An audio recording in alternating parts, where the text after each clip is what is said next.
Meu nome é Leandro, sou enfermeiro há mais de 15 anos. Trabalhei em muitos lugares, desde postos de saúde na zona rural até pronto-socorro em capital. Mas foi no hospital municipal de uma pequena cidade do interior de Goiás que vivi o episódio mais sombrio da minha carreira.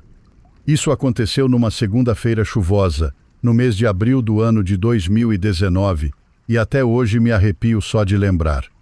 Naquela noite, meu plantão começou às 7 horas da noite. Cheguei cedo, como sempre. Peguei o jaleco, conferi os pacientes, organizei os prontuários. O hospital estava com baixa lotação, o que era raro. A ala clínica tinha apenas 2 pacientes internados. A pediatria estava vazia e a UTI recebia apenas um idoso que se recuperava de uma cirurgia. Era o tipo de plantão que qualquer enfermeiro agradeceria. Por volta das 10 horas, fui chamado na ala psiquiátrica, onde tínhamos apenas um interno, um adolescente de 17 anos chamado Jonas. Ele havia sido internado no dia anterior, depois de agredir a própria mãe com um cabo de vassoura. Segundo o prontuário, ele apresentava alucinações constantes, agressividade extrema e episódios de catatonia. Diziam que ele ouvia vozes o tempo todo. O enfermeiro do plantão anterior me deu o aviso. Fica de olho nele. Hoje ele ficou horas falando com a parede e dizendo que o chão estava chamando. Fui até o quarto dele por volta das 10h30. Jonas estava sentado na beira da cama, com os olhos fixos na parede e os lábios se mexendo, mas sem emitir som algum. Tentei falar com ele, mas ele não respondeu. Só quando me aproximei com o sedativo é que ele virou o rosto, lentamente, e me encarou com um olhar vazio. Disse, numa voz rouca e baixa, "Você também vai ouvir. Todos ouvem no fim." Apliquei o medicamento com calma. Ele não resistiu. Poucos minutos depois, ele adormeceu. Saí dali com uma sensação estranha, como se tivesse deixado algo para trás. Algo que me olhava pelas costas. À meia-noite, enquanto eu conferia os prontuários na enfermaria, a energia oscilou. As luzes piscaram 3 vezes e depois se estabilizaram. Achei estranho, mas não dei muita atenção. O hospital é antigo e quedas de energia eram comuns. Mas, em seguida, começou um barulho seco, vindo do corredor da ala desativada a um setor antigo do hospital, fechado há mais de 10 anos por causa de infiltrações e estrutura comprometida. Ninguém mais entrava lá. As portas estavam trancadas com correntes. Mesmo assim, o som era claro. Batidas ritmadas, como se alguém estivesse esmurrando uma das portas de metal. Peguei a lanterna e fui investigar, mesmo com o coração apertado. O segurança daquela ala havia faltado, e os outros colegas não quiseram me acompanhar. Sozinho, fui caminhando pelos corredores escuros até o portão da ala abandonada. O som cessou assim que cheguei. A corrente ainda estava no lugar, mas a sensação de estar sendo observado era sufocante. De repente, a lanterna apagou. Fiquei no escuro total. Em meio ao silêncio, ouvi uma respiração pesada atrás de mim. Quando me virei, uma voz sussurrou no meu ouvido. Ele saiu, e não volta mais. Corri o mais rápido que pude de volta à ala psiquiátrica. Ao entrar no quarto de Jonas, senti um frio no estômago. A cama estava vazia, o lençol coberto de lama. A janela, ainda trancada com grade de ferro, a porta fechada. Não havia como ele ter saído sem que alguém visse. Liguei para o médico plantonista e comecei uma busca pelo hospital. Ninguém havia visto Jonas. Os seguranças vasculharam os arredores. Nada. Uma enfermeira da UTI me chamou no rádio, com a voz tremendo. "Leandro, tem um menino aqui na sala de equipamentos. Ele está deitado no chão, todo sujo de terra. Diz que quer voltar para o túmulo." Quando cheguei lá, não acreditei no que vi. Jonas estava coberto de terra úmida. Tinha arranhões por todo o corpo, os olhos fixos no teto e a respiração entrecortada. Murmurava sem parar. "Faz frio lá embaixo. Eles disseram que eu podia sair só hoje, mas eu tenho que voltar. A cova já está aberta." Chamamos o psiquiatra às pressas. Ele foi sedado novamente e transferido para a observação intensiva. As roupas dele foram recolhidas como evidência. Ninguém entendeu como ele conseguiu sair do quarto. Ninguém entendeu de onde veio a lama, já que não havia chovido há dias. As câmeras de segurança daquela ala não gravaram nada. Tela preta das 11h47 até 1h10 da manhã. Na manhã seguinte, quando fui embora, vi o coveiro do cemitério que fica nos fundos do hospital fumando encostado no muro. Ele olhou para mim e disse, com um tom de voz que não parecia brincadeira, essa noite alguém cavou uma cova, mas ninguém foi enterrado. Desde aquele dia, nunca mais aceitei plantão na ala psiquiátrica e, sinceramente, se pudesse, teria deixado a enfermagem para trás. Mas sigo, com medo do dia em que ouvir aquela voz de novo. Porque sei que vou ouvir. No fim, todos ouvem.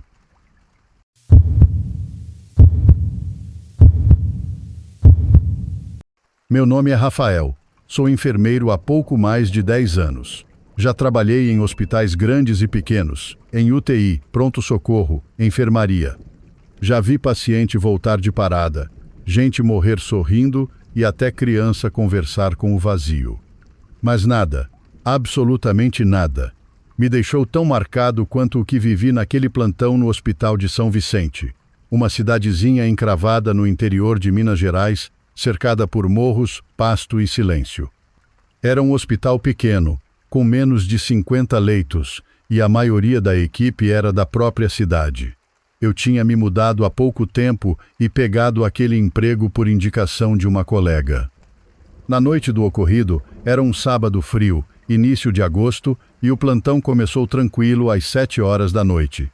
Eu estava na ala clínica com mais 2 enfermeiros e um técnico de enfermagem. Tínhamos apenas 5 pacientes internados, todos casos leves.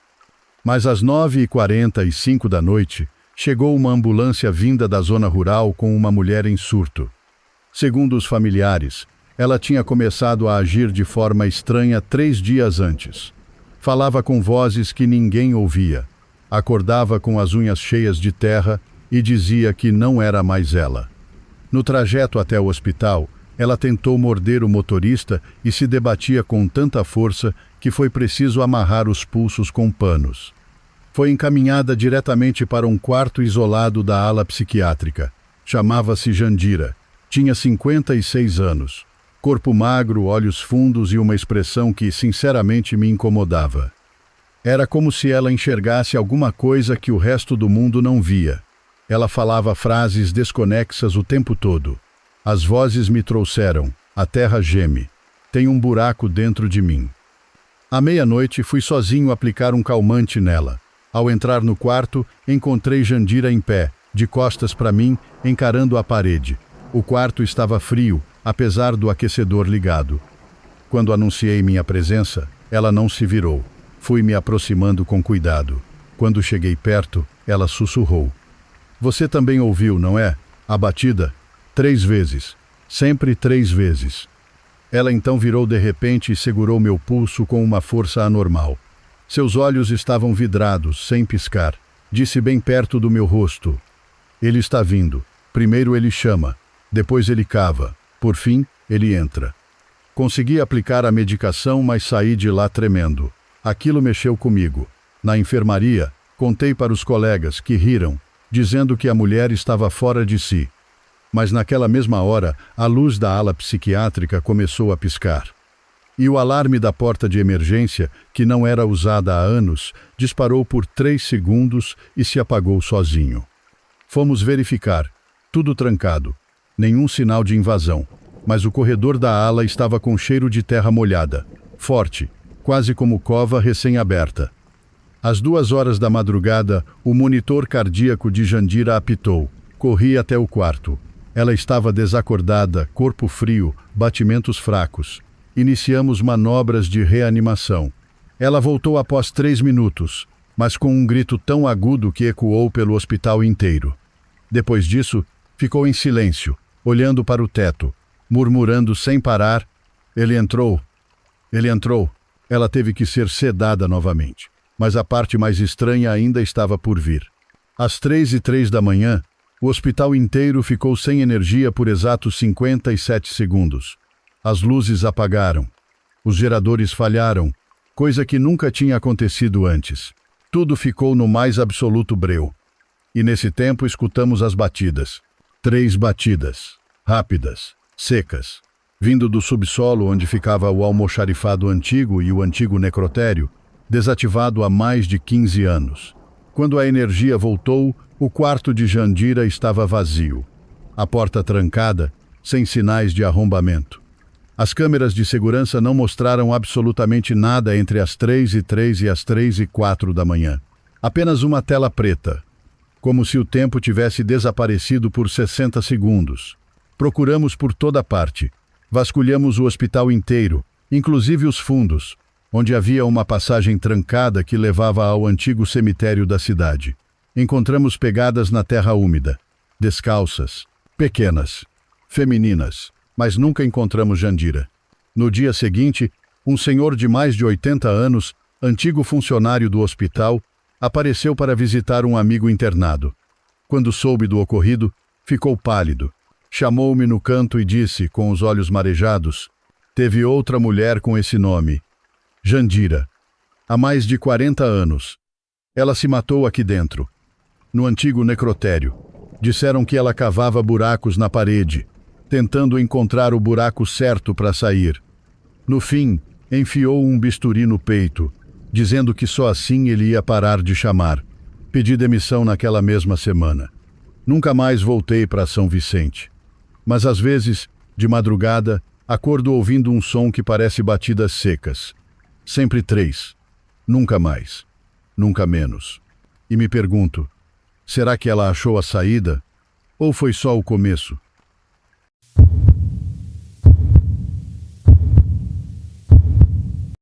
Meu nome é Adriana. Sou enfermeira há mais de 12 anos. Já atendi de tudo. Acidente grave, paciente terminal, morador de rua, criança largada, idoso sem ninguém. Aprendi, com o tempo, a separar minha vida pessoal da profissional, a colocar uma barreira entre o que eu sinto e o que eu preciso fazer. Mas teve um plantão, um único plantão, que derrubou todas essas defesas. Era uma quarta-feira, início de setembro, e eu estava de plantão na ala de urgência do hospital regional. A noite estava pesada, chuvosa. O tipo de tempo que deixa o hospital com aquele cheiro azedo de sangue seco e produto de limpeza misturados. Eram quase 9 horas da noite quando a ambulância do presídio chegou. Um interno tinha sido ferido em uma briga, cortes profundos nas costas e no rosto. Tinha perdido bastante sangue. Quando abri a maca para conferir o paciente, senti um aperto no estômago. O homem, ainda consciente, tinha os olhos vazios, calmos demais, e sorria. Sorria de um jeito que me fez olhar para o chão, como se algo em mim se envergonhasse de estar ali. O nome dele era Roberto, 47 anos, preso havia 2 meses, acusado de estuprar a própria filha de apenas 6 anos. A notícia tinha corrido pelos corredores, como acontece com todos os casos que envolvem crianças. A revolta era geral. Os próprios agentes penitenciários mal disfarçavam o desprezo. Um deles me disse baixo, enquanto transferíamos para a sala de procedimento: "Esse aí vai sair daqui com vida, mas tomara que volte para o inferno rapidinho." Fiz meu trabalho como sempre. Luvas, protocolo, monitoramento. Mas confesso, foi a primeira vez que minhas mãos tremiam ao tocar um paciente. Não por medo, mas por nojo, por impotência, por raiva contida e por algo que não sei explicar até hoje. Enquanto eu limpava os ferimentos nas costas dele, ele ficou calado. Mas quando comecei a suturar a pele do braço esquerdo, ele virou a cabeça em minha direção e disse, num tom suave, quase gentil: "Você tem filhos, enfermeira? Filhos são a melhor parte da vida da gente, né?" Congelou tudo em mim. Continuei costurando, tentando não olhar para ele. Mas meu estômago embrulhou. Quis vomitar. Quis sair dali. Quis que ele morresse. O corte profundo no rosto deixava a arcada inferior à mostra. Era feio, doloroso. Mas ele não reclamava, não grunhia, não dizia nada. Parecia aproveitar. Depois de tudo limpo, ele foi levado para a enfermaria isolada, acompanhado por 2 agentes. Eu fiquei responsável por monitorar os sinais durante a noite. Por volta das 2 horas da madrugada, Uma das máquinas da sala dele começou a apitar. Pressão baixando. Frequência irregular. Entrei sozinha, enquanto os agentes esperavam do lado de fora. No escuro, ele abriu os olhos lentamente. Estava suando, mas sorria de novo. Ela me visita às vezes, sabia? Ele disse, com aquela voz mansa, quase como se estivesse contando um segredo. Minha filha, ela vem, aqui no hospital, senta do lado da cama e diz que me perdoa. Às vezes até canta para mim. O monitor acusava taquicardia, mas ele parecia calmo. De novo, a temperatura na sala baixou de forma absurda. Senti como se alguém tivesse aberto um freezer do meu lado. Olhei ao redor. Tudo em ordem, mas aquela sensação. Era como se eu não estivesse sozinha com ele. Como se outra presença invisível, dolorida, estivesse ali, olhando para nós dois. Foi aí que ouvi. Um sussurro. Fraco. Agudo. Atrás de mim. Uma voz infantil dizendo: "Não perdoa ele, moça." Virei o corpo rápido, mas a sala estava vazia. Completamente.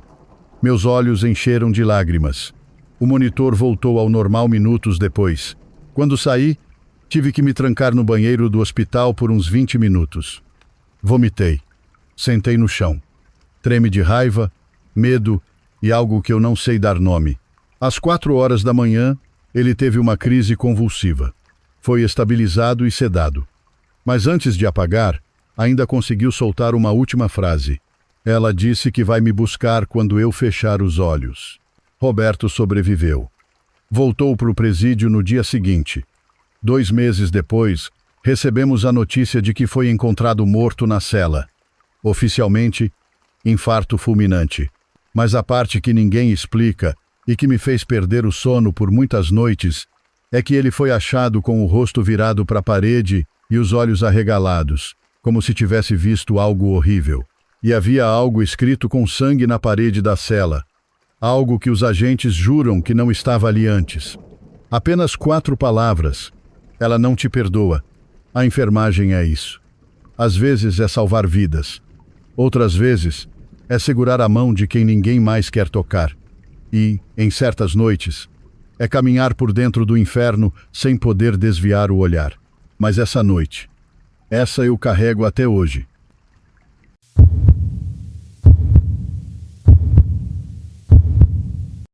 Meu nome é Douglas. Sou enfermeiro há mais de 10 anos.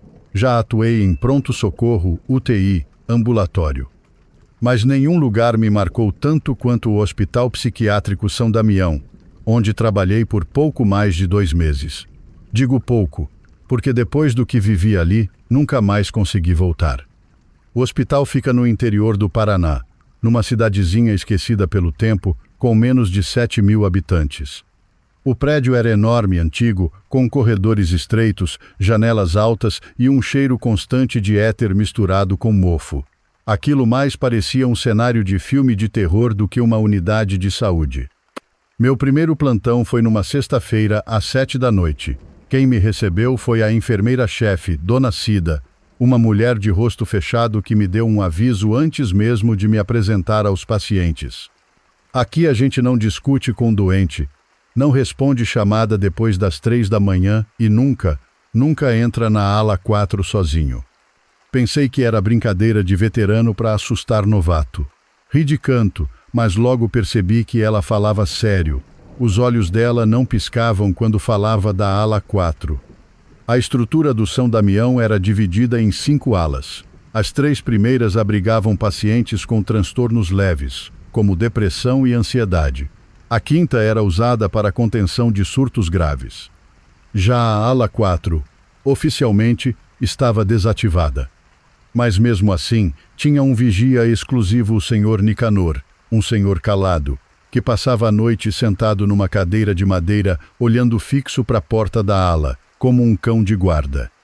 No meu quarto plantão, uma das pacientes, Dona Judite, uma senhora esquizofrênica lúcida, me puxou pelo braço e sussurrou: "O que mora na 4 acorda quando escurece, e ele não gosta de ser ignorado."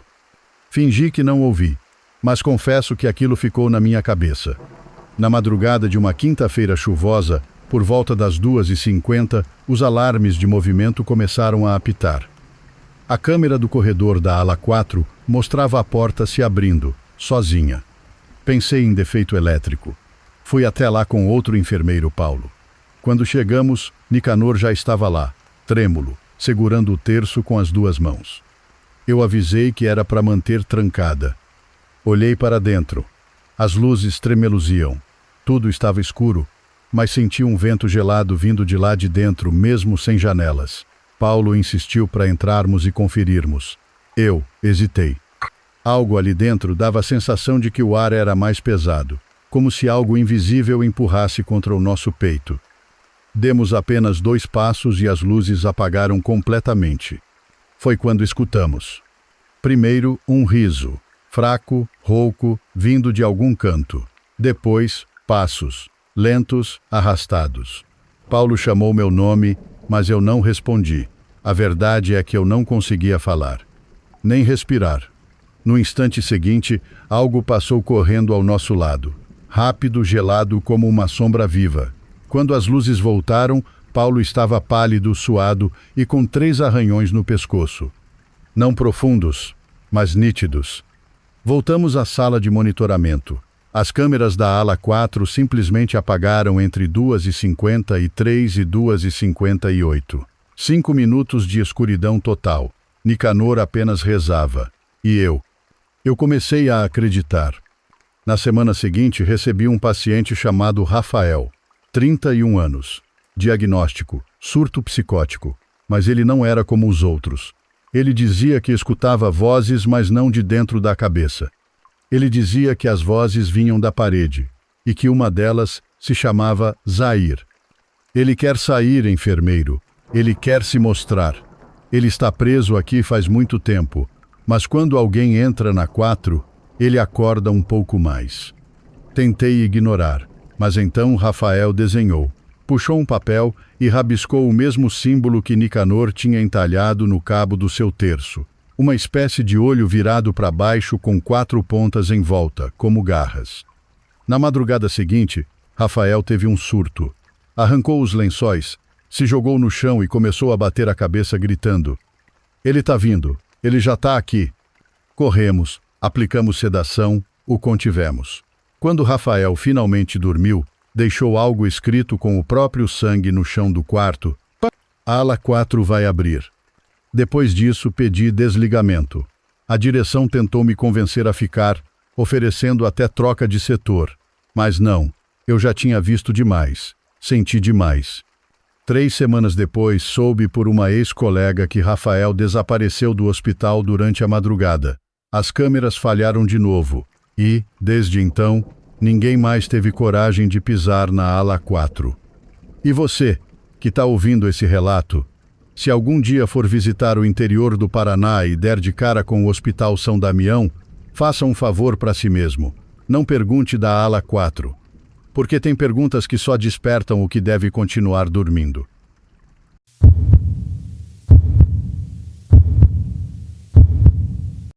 Meu nome é Renato. Sou enfermeiro há mais de 15 anos. Já passei por vários setores da enfermagem: pronto atendimento, UTI, saúde da família.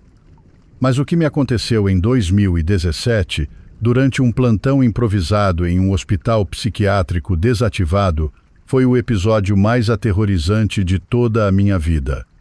Naquela época, o hospital onde eu trabalhava, na região metropolitana de Curitiba, passava por uma grande reforma estrutural. Por isso, parte dos pacientes da ala psiquiátrica foi transferida temporariamente para um prédio antigo, que já havia sido desativado há mais de 2 décadas. Era o antigo Hospital São Damião, construído nos anos 40 e palco de muitas denúncias de maus-tratos, inclusive nos jornais da época, mas o governo achou que seria provisório e seguro. Fomos avisados de última hora. Na noite de 25 de agosto, uma sexta-feira, meu supervisor me informou que eu seria transferido para lá junto com uma pequena equipe, apenas por uma semana. Ao chegar, fiquei chocado com o estado do prédio. As janelas estavam quebradas em alguns pontos, a pintura descascando e o cheiro. Aquele cheiro de mofo e abandono era insuportável. Ficamos apenas eu, a técnica Paula e o vigilante Silvio. Cuidaríamos de 12 pacientes transferidos da psiquiatria. Eles foram instalados na ala leste do prédio, onde os quartos ainda estavam minimamente utilizáveis. Cada paciente tinha um histórico pesado, entre surtos psicóticos graves, esquizofrenia paranoide e tentativa de suicídio. Na primeira noite, às 3 da madrugada, acordei do cochilo no refeitório com Paula me chamando, assustada. Disse que alguém estava batendo na porta da ala trancada do terceiro andar, uma área que deveria estar completamente vazia. Subimos. O corredor escuro parecia não ter fim. Iluminamos com as lanternas e ouvimos nitidamente batidas regulares vindas do fim do corredor. As portas estavam todas trancadas com cadeado desde a desativação do prédio. Quando nos aproximamos, as batidas cessaram. Paula segurou meu braço e disse: Renato, essa é a ala 4. Dizem que, nos anos 80, houve um incêndio aqui dentro. 3 pacientes morreram trancados num quarto porque os enfermeiros esqueceram a chave. Achei que fosse apenas história para assustar novatos.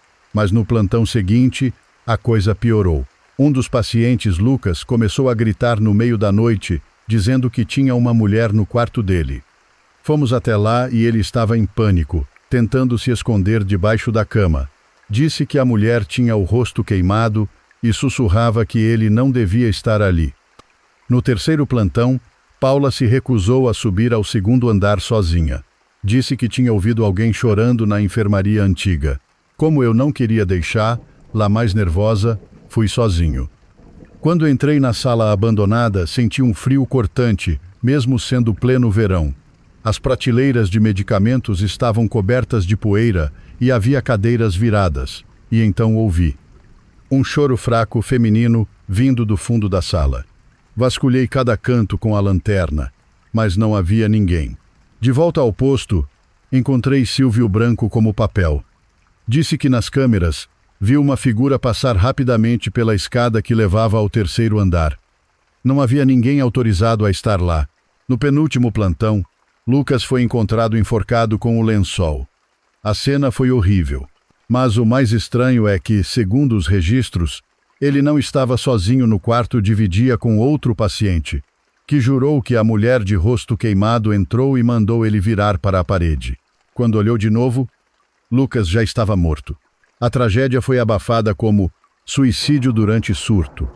Mas todos da equipe sabiam que algo estava profundamente errado naquele lugar. Na última noite, por volta das 2:30 da madrugada, ouvi o mesmo choro feminino vindo da ala trancada. Peguei a lanterna e fui até lá, sozinho. O cadeado da porta estava aberto. Não havia explicação. Entrei. As paredes estavam marcadas por arranhões, e os azulejos enegrecidos indicavam as marcas do incêndio de décadas atrás. No fim do corredor, uma porta entreaberta deixava escapar uma luz amarelada.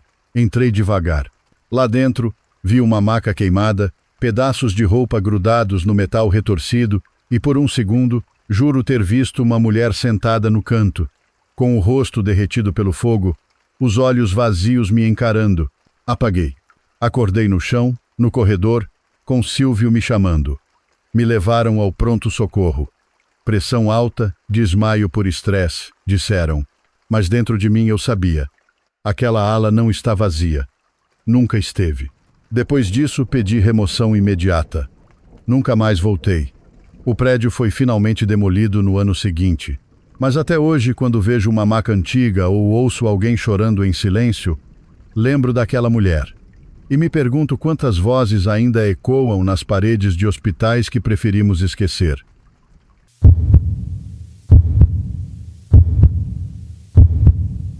Meu nome é Fabrício. Sou enfermeiro há mais de 20 anos. Já atendi pacientes em UTI, em pronto-socorro e em enfermarias de hospitais públicos caóticos, mas nenhuma experiência me marcou tanto quanto os 5 anos em que trabalhei em um lar de idosos chamado Lar Esperança, no interior do Paraná. O prédio era antigo, construído na década de 50. Tinha um clima pesado desde a entrada. As paredes frias, os corredores estreitos, os vitrais empoeirados, Tudo dava a sensação de que o tempo tinha parado ali. Éramos poucos na equipe, 2 enfermeiras, 3 cuidadores e eu, sempre no turno da noite, das 19 às 7 da manhã. No início tudo ia bem. Os idosos eram tranquilos, muitos abandonados pela família, outros deixados ali por não conseguirem mais cuidar de si. Eu fazia meu trabalho com paciência e respeito. Até que chegou o Sr. Antônio.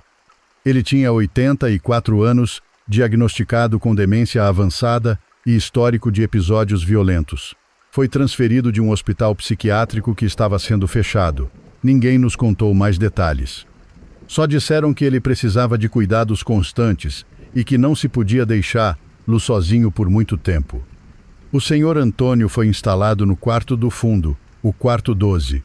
Desde a primeira noite, ele começou a agir de forma estranha. Ficava olhando fixamente para a parede oposta da cama e sussurrava frases que não faziam sentido. Dizia coisas como: "Ela está vindo", "Os olhos dela sangram", ou "Eu não devia ter aceitado o acordo". No terceiro dia, durante meu plantão, ouvi pancadas fortes vindo do quarto dele por volta das 2 da manhã. Corri até lá. Ele estava no chão, com o rosto virado para o canto, repetindo baixinho: "Ela não vai parar. Ela quer todos nós". Tentei levantá-lo e colocá-lo na cama. Foi quando ele me agarrou com uma força descomunal, olhou nos meus olhos e sussurrou: "Você já está marcado. Ela sabe que você viu". Naquele instante, confesso, meu coração disparou. Meus pelos se arrepiaram todos. Ele estava com os olhos esbugalhados e uma expressão de terror real. Dei a medicação, fiz um curativo no corte que ele abriu na testa e permaneci ao lado dele por mais de 1 hora até que dormisse. Na noite seguinte, enquanto conferia os prontuários, vi que o nome de batismo do Sr. Antônio era Antônio Clímaco de Almeida. Aquilo me soou familiar. Fui até os arquivos antigos e encontrei uma reportagem de jornal dos anos 80 colada num caderno velho da administração. Era sobre um crime horrendo. Um homem chamado Antônio Clímaco, então com 46 anos, havia sido acusado de ter matado a esposa e enterrado o corpo nos fundos de casa, alegando que ela estava possuída. Foi julgado como mentalmente incapaz e internado em um hospital psiquiátrico, o mesmo de onde veio. A mulher nunca foi encontrada. Fiquei paralisado. E então me lembrei. O quarto dele, o quarto 12, dava direto para os fundos do terreno, onde havia um jardim mal cuidado que todos evitavam. Naquela mesma madrugada, por volta das 3 horas, a cuidadora Adriana me chamou, pálida. Disse que havia barulho de passos nos fundos. Pegamos lanternas e saímos. Estava tudo escuro e úmido. Quando iluminamos o jardim, vimos que parte da terra estava remexida, como se alguém tivesse cavado algo e depois tentado esconder. Voltei correndo ao quarto dele. Estava vazio. A cama estava revirada e a janela aberta. Corri de volta ao jardim. E foi ali que vimos. O Sr. Antônio estava ajoelhado na terra, cavando com as mãos. Ele gritava coisas que não conseguimos entender. Quando nos viu, parou. Os olhos estavam vidrados. A mão segurava algo. Era uma aliança. A polícia foi chamada, claro. 2 dias depois, encontraram ossos humanos enterrados ali. O caso foi reaberto. Ele foi internado em uma unidade psiquiátrica de segurança máxima. Mas a história não terminou aí. Desde então, o quarto 12 permanece fechado. Mesmo vazio, a luz se acende sozinha à noite. E em mais de uma ocasião, os moradores reclamaram de uma mulher chorando nos corredores. Alguns diziam que viram uma figura de branco olhando pela janela dos fundos. Em uma noite por volta das 4 da manhã, fui até o quarto, sozinho. A porta estava trancada, como sempre. Mas quando me aproximei, ouvi uma voz feminina, fraca, mas audível. Ele prometeu. Disse que me traria flores. Eu juro pela minha profissão. A voz vinha de dentro do quarto. Pedi desligamento 1 semana depois. Nunca mais voltei. Desde então, evito lares de idosos.